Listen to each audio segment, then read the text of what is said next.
Ou ignorez-vous que nous tous qui avons été baptisés en Christ avons été baptisés en sa mort? Romains 6, 3. Cela signifie baptême dans le sens de sa croix, baptême dans tout le prix de la croix, toute l'agonie de la croix, aussi bien que dans toutes les conséquences et les valeurs de la croix.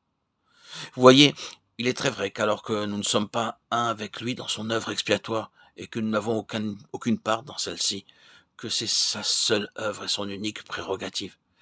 Il n'y a aucun doute à ce sujet, que notre identification avec Christ va au-delà de notre salut, de notre justification, de notre rédemption. Cela nous transporte directement dans la passion. J'achève ce qui manque aux souffrances de Christ pour son corps qui est l'Église. Colossiens 1, 24. Le point est le suivant. Il n'y a aucun progrès, aucun développement possible sans passion, sans agonie, sans labeur. Il n'y a aucune conviction puissante dans ce monde en dehors de la passion. Il n'y a rien de ce travail de distinction, de séparation, de classement des choses à leur place et de leur nette mise en évidence quant à où elles se trouvent et ce qu'elles sont, sans un prix élevé de la part de l'Église et des serviteurs du Seigneur. C'est ce qu'elles ont constaté. Étienne l'a trouvé de cette manière, n'est-ce pas?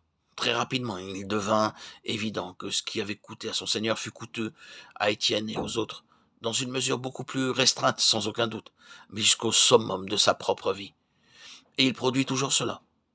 Le feu doit avoir une telle emprise sur nous que nous sommes non seulement heureux et privilégiés de croire au Seigneur Jésus, mais encore de souffrir pour lui.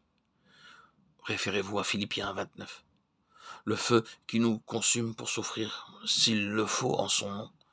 Aucune vie individuelle ne deviendra effective dans le sens que le feu est effectif, à moins que cette vie soit baptisée dans la passion de Christ.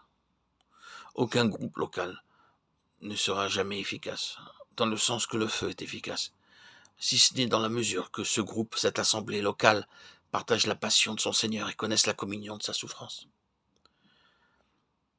Et par conséquent, cela est vrai pour l'Église entière. Cela doit uniquement être ainsi. L'histoire de l'Église est celle d'une longue succession de baptêmes dans la passion, baptême de sang, baptême de souffrance. Avec quel résultat? À chaque fois un développement et chaque fois une nouvelle efficacité. Il en a toujours été ainsi, il en sera toujours ainsi.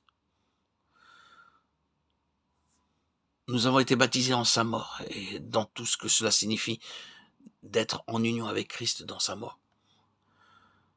Cela veut aussi dire que nous avons également été baptisés dans ses souffrances, dans sa passion.